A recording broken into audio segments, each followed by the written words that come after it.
Then उसके बाद आता है हमारा यूजेस ऑफ पोलराइड, 2 मार्क्स का क्वेश्चन है ये। देन उसके बाद यूजिंग ब्यूस्टर्स लॉ, ये काफी इंपॉर्टेंट क्वेश्चन है, एक बार अच्छे से इसको नोट कर ले। Equation of harmonic progressive wave travelling into positive x axis into two forms, इसका आपको शॉर्ट नोट आ सकता है और इक्वेशन बनाने के लिए आ सकता है डेरिवेशन। डॉपलर इफेक्ट पे भी काफी बार क्वेश्चन पूछा गया है, इंपॉर्टेंट है ये, ठीक है। So hi everyone, this is Sameer. 21 days challenge का आज हमारा डे 11 है। डे 1 से लेके डे 10 तक ऑलमोस्ट हम लोग ने देखो physical chemistry, organic chemistry complete कर ली। फिजिक्स में 4 से 5 चैप्टर हम लोग ने कंप्लीट किए। मैथमेटिक्स में सिर्फ लॉजिक और मैट्राइजेस को छोड़ के पार्ट 1 हमारा कंप्लीट हो गया है। अभी हम लोग को जो मेन फोकस करना है वो फिजिक्स को और मैथमेटिक्स को फोकस करना है, बिकॉज केमिस्ट्री का ऑलमोस्ट हम लोग ने मोर देन 50% पोर्शन कंप्लीट कर लिया है विद रिवीजन। रिवीजन और अच्छे से करना है, रिवीजन के लिए और टाइम देना है हमें, लेकिन और भी चैप्टर्स हमको पहले प्रिपेयर करना है ताकि हम मैक्सिमम स्कोर कर सके। हमेशा मैंने आपको बताया है कि इस 21 डेज चैलेंज का सिर्फ एक ही मोटिव है कि आपका एक पॉजिटिव माइंडसेट रखना है। जब तक बोर्ड एग्जाम आ रहे हो, जब तक आपका बोर्ड एग्जाम खत्म होने वाला है, तब तक आपके अंदर एक पॉजिटिव माइंडसेट, एक होप आपके अंदर बचाए रखनी है मुझे। एंड आपसे जो है जितना ज्यादा हो सकता है मैक्सिमम प्रिपरेशन करवाना है। तो बस अभी देखो 10 से 12 दिन बाकी है आपके बोर्ड एग्जाम को, लगभग 10 ही दिन बाकी है। आज 11वां दिन आप प्रिपरेशन करोगे, 2 चैप्टर में आपको बताने वाला हूँ फिजिक्स के, उसके बाद 10 दिन ही बाकी रहेंगे। उस 10 दिन में हमने जितने भी अभी तक प्रिपरेशन की है और जितना हमें आता है उसको भी रिवाइज करना है। ऐसा नहीं है कि एंड मोमेंट तक हमको चैप्टर प्रिपेयर करते जाना है, करते जाना है। हमें अभी टाइम है, अभी वो पूरे टाइम को यूटिलाइज करना है और बहुत अच्छे से चैप्टर को प्रिपेयर करना है। आई होप आप लोग ने कल ऑर्गेनिक केमिस्ट्री अच्छे से कंप्लीट की होगी। मुझे कमेंट सेक्शन में बताओ कितने लोग ने जो है ऑर्गेनिक केमिस्ट्री अच्छे से कंप्लीट की है। आज के इस वीडियो को स्टार्ट करते हैं। आज हम लोग फिजिक्स के 2 चैप्टर्स को देखने वाले हैं,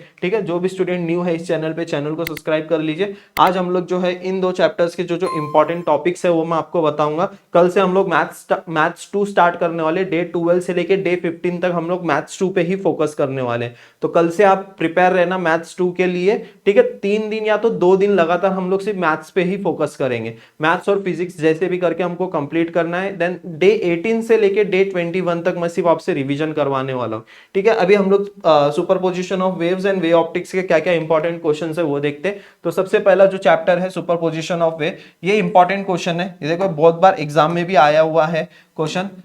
इसका पीडीएफ मैं आपको प्रोवाइड करूंगा, इसका आंसर आपको मिल जाएगा। Equation of harmonic progressive wave travelling into positive x axis into two forms, इसका आपको शॉर्ट नोट आ सकता है और इक्वेशन बनाने के लिए आ सकता है derivation. Then characteristics of progressive wave, reflection of waves, principle of superposition of wave, ये 2 मार्क्स के लिए क्वेश्चन आता है, बहुत बार आया हुआ है 2 मार्क्स के लिए।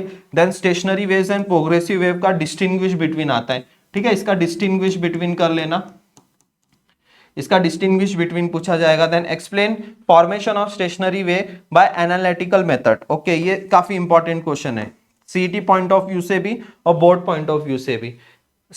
Formation of stationary wave by analytical method, ये आपके न्यूमेरिकल्स भी जो है इस पे ही बेस्ड है, तो अच्छे से करके जाना है इसको।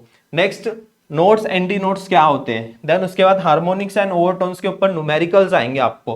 हार्मोनिक्स एंड ओवरटोन्स के ऊपर न्यूमेरिकल्स भी आएंगे, और हार्मोनिक्स क्या होता है, ओवरटोन क्या होता है, ये आपको पता होना चाहिए। देखो ये सारे के सारे जो इंपॉर्टेंट टॉपिक्स मैं आपको बता रहा हूँ, सारे के सारे कंसेप्ट बेस्ड है, इसको आप रट्टा नहीं मार पाओगे। अच्छे से एक बार वीडियो देखो, एक बार आपने 1 शॉट वीडियो देख लिया, एक बार रीड कर लिया, आपके कंसेप्ट क्लियर हो जाएंगे। एक बार ट्राई करके देखो, एक बार में नहीं हो रहा है तो दूसरी बार आप रीड करो और दूसरी बार वीडियो देखो, हो ही जाएगा। आपको दिन में 10 से 12 घंटा पढ़ना ही पढ़ना है, और 10 से 12 घंटे में आपके 2 चैप्टर इजीली प्रिपेयर हो जाएंगे, तो अच्छे से कर लो। देन उसके बाद एंड करेक्शन के ऊपर क्वेश्चन आएगा, क्लोज्ड पाइप ओपन पाइप के इक्वेशन के ऊपर क्वेश्चन आएगा, बीट्स क्या होता है, एप्लीकेशन ऑफ डॉपलर इफेक्ट और न्यूमेरिकल्स। न्यूमेरिकल्स के लिए पीडीएफ आपको मिल जाएगा टेलीग्राम चैनल पे। जो भी स्टूडेंट न्यू है, टेलीग्राम चैनल नहीं ज्वाइन किया, डिस्क्रिप्शन बॉक्स में आपको मिल जाएगी लिंक, वहां से ज्वाइन कर लो, ठीक है। डॉपलर इफेक्ट पे भी काफी बार क्वेश्चन पूछा गया है, इंपॉर्टेंट है ये, ठीक है। जो मैं आपको पीडीएफ दे रहा हूं, उस पीडीएफ में जितने न्यूमेरिकल्स है एटलीस्ट उसको एक बार प्रैक्टिस करो। फिजिक्स देखो, जितना ज्यादा न्यूमेरिकल्स प्रैक्टिस करोगे उतना ही फिजिक्स आपका स्ट्रांग होगा। और एक वीडियो में मैंने आपको बताया भी है कि एमएसटीसीटी एग्जाम में आपका फिजिक्स काफी इंपॉर्टेंट रोल प्ले करता है। बाकी बहुत सारे जो स्टूडेंट्स हैं उन लोग क्या करते हैं, मैथ्स और केमिस्ट्री प्रिपेयर कर लेते हैं, फिजिक्स को उतना ध्यान नहीं देते। लेकिन आपका जो फिजिक्स रहेगा वो आपका रैंक बूस्टर होगा, आपका रैंक जो है बाकी लोगों से आपके ऊपर लेके जाएगा। तो रैंक इंक्रीज करानी है आपको, अच्छी रैंक लेके आनी है सीईटी एग्जाम में, तो फिजिक्स के ऊपर ज्यादा फोकस करना है, सीईटी में भी और बोर्ड एग्जाम में भी।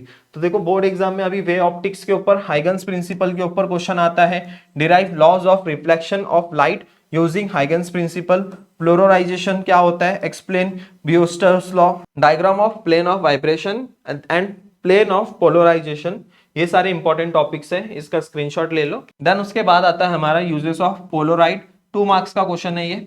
देन उसके बाद यूजिंग ब्यूस्टर्स लॉ, ये काफी इंपॉर्टेंट क्वेश्चन है, एक बार अच्छे से इसको नोट कर लेना, ये चैप्टर में से ये इंपॉर्टेंट क्वेश्चन है, ये आता ही आता है, काफी बार एग्जाम में पूछा भी गया है। Using Brewster's law show that when light is incident at polarizing angle the refracted and the reflected rays, ठीक है, ये दो चीजें आपको प्रूफ करनी है। The refracted and the reflected rays are mutually perpendicular, ये क्वेश्चन एग्जाम में काफी बार आया गया है। नेक्स्ट जो क्वेश्चंस आते हैं वो conditions of interference of light के ऊपर, ये भी क्वेश्चन काफी बार आया है। यंग्स डबल स्लिट एक्सपेरिमेंट के ऊपर, डायफ्रैक्शन ऑफ लाइट के ऊपर क्वेश्चंस आए, एंड रिजॉल्विंग पावर।